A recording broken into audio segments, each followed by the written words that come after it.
Hello dear students, I am your English teacher Vaishnavi Patil. Welcome to Guruvarya Academy. Friends, आज आपण तुमचा जो काही फर्स्ट युनिट मधला शेवटचा चॅप्टर आहे दॅट इज 5th चॅप्टर, ज्याचं नाव आहे हिज फर्स्ट फ्लाइट, त्याचा वॉर्मिंग अपच्या सेशन मध्ये चिट पाहणार आहोत. तर हा जो काही हिज फर्स्ट फ्लाइट म्हणजे त्याची पहिली उडान, त्याची पहिली भरारी, हा चॅप्टर फार इंटरेस्टिंग आहे आणि यामध्ये एका चिमुकल्या अशा सीगल बर्डचं त्याच्या उडण्याबद्दल, त्याच्या पंखामध्ये नसलेल्या विश्वासाबद्दल छान असं वर्णन लेखकांनी केलेलं आहे. तर ते आपण चॅप्टर मध्ये पाहणारच आहोत, पण त्यापूर्वी आपला जो काही वॉर्मिंग अपचा हा चिटचॅटचा सेशन आहे तो पाहायला आपण सुरुवात करूया. तर यामध्ये पहा, फर्स्ट क्वेश्चन आपल्याला विचारला गेला आहे तो म्हणजे काय, form groups of 5, remember your past days and share with your friends about memories of your first day at school or your first attempt at cooking. What role did your parents, siblings play to help to overcome your fear? तर पहा, इथे तुम्हाला हा जो काही पहिला प्रश्न आहे तो पहिला प्रश्न चर्चा करण्यासाठी दिला गेला आहे. मग यासाठी तुम्हाला तुमचे जुने भूतकाळातले दिवस आठवायचे आहेत आणि त्यामध्ये जेव्हा तुम्ही शाळेचा तुमचा पहिला दिवस होता त्यावेळेला तुम्ही कशा पद्धतीने रिॲक्ट केला होतात, त्यावेळेला तुम्ही रडला होतात का, तुम्हाला शाळेची भीती वाटायची का. एवढेच नाही तर तुम्ही जेव्हा पहिल्यांदा स्वयंपाक करत होता, स्वयंपाक करताना सुद्धा बऱ्याच वेळेला भीती वाटते की हात भाजेल किंवा कुठेतरी चटका बसेल, पोळेल, अशा बऱ्याचशा भीती आपल्या मनामध्ये असतात. तर तशाच पद्धतीच्या जेव्हा तुम्ही शाळेला गेलात पहिल्यांदा त्यावेळेला तुमच्या मनामध्ये काय आलं आणि तुमच्या त्या वेळेला त्या प्रसंगी तुमच्या पॅरेंट्सनी, तुमच्या फ्रेंड्सनी किंवा तुमचे जे काही मग एल्डर ब्रदर सिस्टर असतील त्यांनी काय रोल निभावला, त्यांची काय भूमिका होती.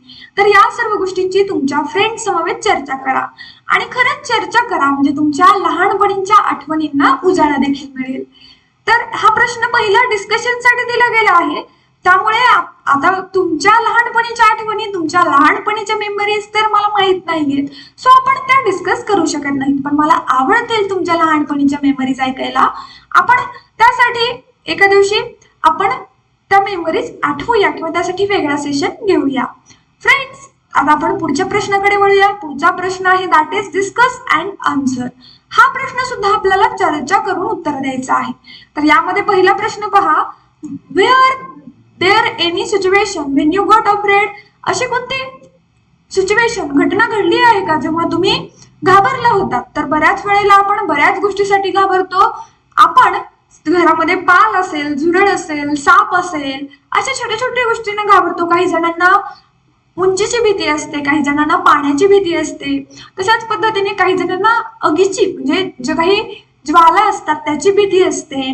अशा बऱ्याचशा भीती प्रत्येकाच्या मनामध्ये असतात. तर तशाच पैकी तुम्ही कोणत्या परिस्थितीमध्ये घाबरला होतात का, तर याचं मी कॉमन आन्सर देत आहेत, कोणी याला सिरियसली घ्यायचं नाही.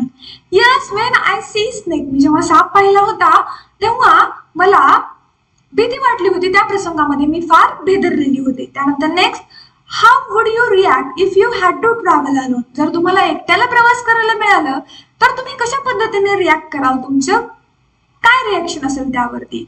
आय विल बी हॅपी, कारण एकट्याने प्रवास केल्यानंतर जे काही आपल्यामध्ये करेज येतं किंवा नवीन गोष्टी आपल्याला समजतात, व्यावहारिक ज्ञान होतं, त्यामुळे मला आवडेल की मी जर एकट्याने प्रवास केला तर तुमची प्रतिक्रिया काय आहे ते तुम्ही त्या आन्सर मध्ये लिहा. त्यानंतर next question number 3, how would you react if you had to stay alone at home. जर तुम्हाला घरी एकट्याला राहावं लागलं तर तुम्ही कशा पद्धतीने रिॲक्ट करता, त्यावर काय प्रतिक्रिया देता.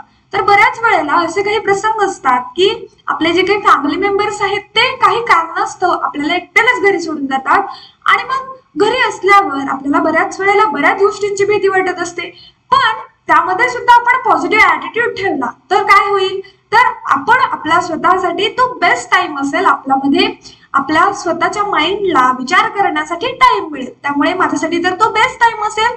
तुम्ही कशा पद्धतीने रिॲक्ट व्हाल, आय डोंट नो. त्यानंतर चौथा प्रश्न आहे, what would you do if you were lost in the new city. जर तुम्ही नवीन शहरामध्ये हरवलात तर तुम्ही काय कराल. I will take help from the Google map. मी पहिल्यांदा गुगल मॅप कडून मदत घेण्याचा प्रयत्न करेन. तिथले जे काही लोकल ऑथॉरिटीज आहेत, तिथले जे काही लोकल पीपल आहेत त्यांच्याशी बोलीन, त्यांच्याशी चर्चा करीन आणि त्यानंतर मग माझा जो काही न्यू सिटी मधला रेसिडेन्स आहे तिथे मी जाण्याचा प्रयत्न करेन आणि तेही पॉसिबल नसेल तर मी काय करेन, माझ्या पॅरेंट्सना कॉल करेन. मग माझ्या पॅरेंट्सला कॉल केल्यानंतर मग त्यांच्या ओळखीचे जर कोणी त्या न्यू सिटी मध्ये असतील तर ते मला माझ्या रेसिडेन्स पर्यंत पोहोचवतील. त्यानंतर नेक्स्ट क्वेश्चन कडे आपण वळूया. नेक्स्ट क्वेश्चन आहे कम्प्लीट द फॉलोइंग टेबल. हा जो काही टेबल आपल्याला दिसत आहे तो आपल्याला कम्प्लीट करायचा आहे. तर यामध्ये पहा, फर्स्ट कॉलम मध्ये आपल्याला आयडॉम्स दिले गेले आहेत. आयडॉम्स म्हणजे काय तर वाक्यप्रचार दिले गेले आहेत आणि सेकंड कॉलम मध्ये आपल्याला त्याचे मीनिंग्स लिहायचे आहेत आणि तिसऱ्या कॉलम मध्ये आपल्याला त्याचा एखाद्या सेंटेन्स मध्ये यूज करायचा आहे. म्हणजे आपण लहानपणी करायचं पहा, वाक्यप्रचाराचा अर्थ लिहून त्याचा वाक्यात उपयोग करा, तशा पद्धतीचा हा प्रश्न आहे, पण तो आपल्याला कॉलमच्या फॉर्म मध्ये दिला गेला आहे. पहिला वाक्यप्रचार आहे that is birds eye view, म्हणजे पक्षाच्या नजरेने, पक्षाच्या दृष्टिकोनातून. तर याचा अर्थ होतो व्ह्यू फ्रॉम समवेअर हाय, कुठून तरी उंचावरून पाहणे, आणि याचा वाक्यात उपयोग अशा पद्धतीने होतो. By standing atop the skyscraper Tisha had a bird's eye view of almost the whole of Navi Mumbai. तर तिशा उंच उंच अशा गगनचुंबी इमारतीवर थांबली होती आणि ती तिथून पक्ष्यांच्या बर्ड्स आय व्ह्यूनी ती त्या नवी मुंबईचं दर्शन घेत होती. त्यानंतर पुढचा आयडॉम आहे that is as free as bird, पक्ष्यांसारखा मुक्त. He or she is carefree. After finishing her exam she will be as free as bird. जर तिच्या परीक्षा संपल्या तर ती एखाद्या पक्षाप्रमाणे मुक्त होईल. त्यानंतर तिसरा आयडॉम आहे ईगल्स आय, म्हणजे घारीचा डोळा किंवा गरुडा पक्षाचा जो काही डोळा असतो त्याचा डोळा. Ability to observe something closely, एखाद्या व्यक्तीला फार बारीक निरीक्षण करायची सवय असते. मग तो आपला ड्रेस असेल, आपलं बोलणं असेल, आपलं चालणं असेल, बऱ्याचशा गोष्टी त्याच्या ऑब्झर्वेशन मध्ये त्याच्या लक्षात येतात. तर त्याची जी काही नजर असते आपण त्याला म्हणतो तुझी नजर तीक्ष्ण आहे. त्याच प्रकारचा हा वाक्यप्रचार आहे ईगल्स आय म्हणजे. तर याचा वाक्यामध्ये उपयोग पहा, my mother's eagle eye is able to spot the smallest mistakes I made. प्रत्येक आईची नजर ही इतकी तीक्ष्ण असते की तिच्या बाळाने, तिच्या मुलीने छोटीशी चूक सुद्धा तिच्या केलेली लक्षात येते. त्यानंतर चौथा आयडॉम आहे that is spread one's wing, म्हणजे पंख पसरवणं. तर याचा अर्थ होतो to try to work on things independently, एखाद्या गोष्टीवर वैयक्तिकरित्या काम करणं. आणि याचा जो काही वाक्यात उपयोग आहे तो अशा पद्धतीने आहे. Parents must give their children an opportunity to spread their wings while making a decision about career. जेव्हा केव्हा आपण करिअरचा विचार करतो त्यावेळेला पालकांनी त्या मुलांच्या मनानुसार किंवा त्यांच्या इच्छेनुसार त्यांना करिअर करू द्यायला हवं. त्यानंतर नेक्स्ट आहे find more such idiom using the following keywords.